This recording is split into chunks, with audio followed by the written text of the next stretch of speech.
구원이란 무엇인가?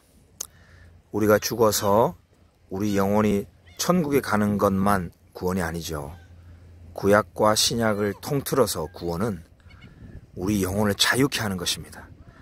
갇힌 자를 자유케 하고 매인 자를 놓아주는 것이 구원이고, 이것이 바로 기름 부음 받은 자, 즉 메시아의 사역, 그리스도의 일인 것입니다. 그래서 그리스도는 이제 승천하신 이후에 교회인 우리에게, 우리 하나님의 언약 백성들에게 이제 너희가 나보다 더 큰 일을 할 것이다 그랬습니다. 다시 말하면 예수 그리스도께서 하신 그 구원의 사역을 우리가 이어받아서 남들을 자유케 하고 해방시키고 더 큰 일을 하게 될 것이다 했습니다. 우리 예수님은 저 베드로가 너는 나를 누구르냐 하라 했을 때 당신은 그리스도요 살아계신 하나님의 아들이십니다 했을 때 우리 예수님이 바요나 시몬아 네가 복이 있도다. 이를 알게 하시는 이는 혈육이 아니고 하늘에 계신 내 아버지시다. 즉 이 위대한 신앙 고백도 베드로가 할 수 있었던 게 아니고 하나님 아버지가 계시해 주셨기 때문에, 하나님 아버지가 말씀하셨기 때문에 가능하다는 것이죠. 바로 구원이라고 하는 이 사역에 있어서 가장 중요한 게 하나님의 계시, 즉 하나님의 말씀입니다. 이것이 또한 진리이죠. 그래서 우리 예수님은 요한복음에서 아버지여 저들을 진리로 거룩하게 하옵소서, 아버지의 말씀은 진리입니다. 하나님의 말씀이 진리고, 진리를 너희가 진리를 알지니 진리가 너희를 자유케 하리라 그랬습니다. 이 하나님의 진리의 이 말씀이 우리 영혼을 자유케 하고 해방시키고 구원한다는 것입니다. 우리 육신도 마찬가지입니다. 신구약 성경에 보면 육신이 질병에서 치유받는 것도 구원이다라고 말하죠. 전쟁의 그 위험과 죽음의 공포에서 살아나오는 것도 구원이다라고 하죠. 사도 바울도 저 로마로 가는 그 배가 난파되었었는데 그때 우리 구원의 소망이 정말 없었는데 하나님께서 우리를 부르심 때문에 우리를 구원해 주셨다. 그 풍랑에서 생존해 나온 것도 구원이라고 말하죠. 구원은 어떤 거짓말에 꽉 매였을 때 진리를 알고 자유하는 것입니다. 여러분, 이 베드로가 그 고백했을 때 우리 예수님께서 이렇게 말씀해요. 너는 내가 네게 이르노니 너는 베드로다. 다시 말하면 우리 예수님이 하나님의 말씀을 전해주는 거예요. 내가 너에게 이르노니, 즉 말씀하노니 너는 베드로다라고 새로운 이름으로 불러주셔요. 새로운 말씀으로 정체성을 확인해 주세요. 바로 이것이 베드로의 정체성입니다. 바로 이 정체성 위에, 이 반석, 즉 이 베드로 위에 내가 내 교회를 세우리니 음부의 권세가 이기지 못하리라 말씀하신 거예요. 자, 여러분, 여기 음부의 권세 할 때 이 권세가 헬라어로 대문, 성문이란 뜻이 있습니다.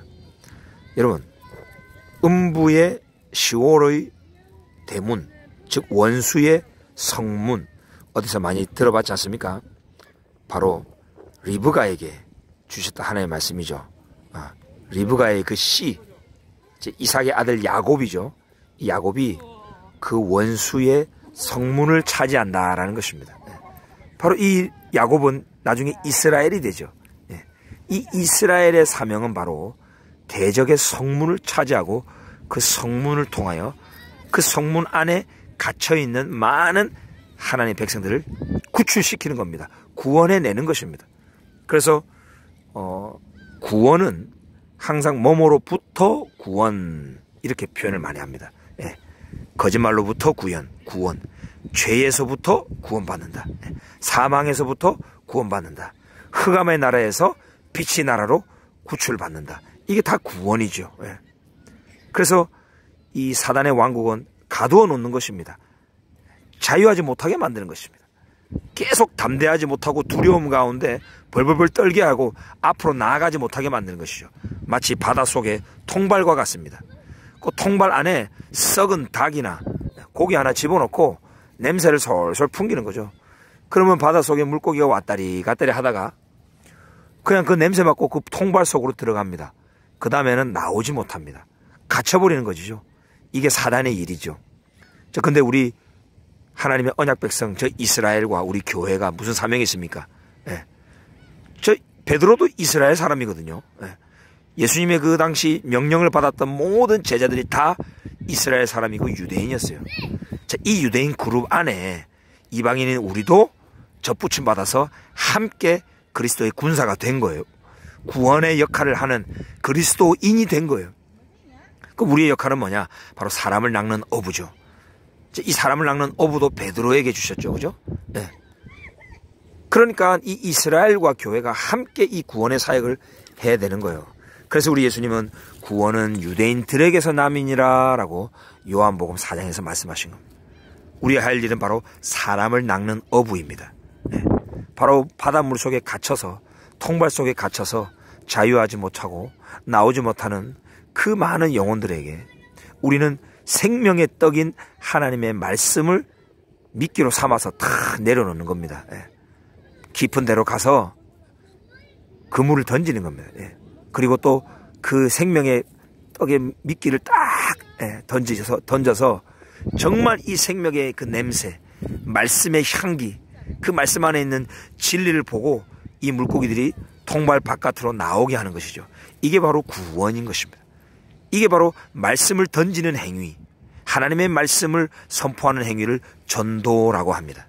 그래서 사도 바울은 하나님은 전도에 미련한 것으로 세상 믿는 자들을 구원하기를 기뻐하셨도다 그랬습니다. 예. 심지어 우리 믿는 자들이나 믿지 않는 자들이나 교인이나 교회 밖의 사람이나 거짓말에 갇혀가지고요 전진하지 못하고 두려움과 눌림 속에 사는 사람들이 많아요. 이런 사람들은 구원받아야 될 대상입니다. 자유케 되어야 된다 이 말이죠. 우리 하나님은 너희는 가라, 땅을 정복하고 다스리라, 바다의 물고기와 하늘의 새와 땅의 짐승들을 다스리라 명령하셨는데 이 사단의 왕국은 no, 모여라 이럽니다. 우리가 쌓아놓은 가인 성 안으로 모여라, 우리가 쌓아놓은 바벨탑 안으로 모여라, 니므롯 도시 안으로 모여라 이러면서 계속 한정된 공간과 한정된 시스템, 한정된 생각과 사고방식 속으로 계속 끌어들이는 거예요. 교리라고 하는 틀 속으로 계속 끌어들이는 거죠. 그 바깥에 좀 더 창조적으로 생각을 못하게 만듭니다. 좀 더 넓은 세상을 보지 못하게 만듭니다. 하나님의 성경을 볼 때도 66권 전체를 두루두루 보지 못하게 만듭니다. 생명의 말씀을 골고루 먹지 못하게 만듭니다. 근데 사단은 항상 몇 구절 어떤 한 군데만 계속 집중하게 만듭니다. 똑같은 메뉴만 계속 먹입니다. 이게 바로 사단의 왕국의 일이에요. 그러다 보면 자유하지 못하고 창조적인 일을 못하고요, 새로운 생각을 하지 못하는 것입니다. 우리 하나님은 창조의 하나님이고 바로 이 구원의 역사는 창조의 역사이기 때문에 저와 여러분들, 특히 저 이스라엘과 함께 세상으로 보내시는 겁니다. 아무쪼록 저와 여러분이 이런 놀라운 구원의 방주의 역할을 하고 구원의 도구가 되기를 간절히 원합니다. 살아계신 예수 그리스도의 이름으로 여러분들을 축복합니다.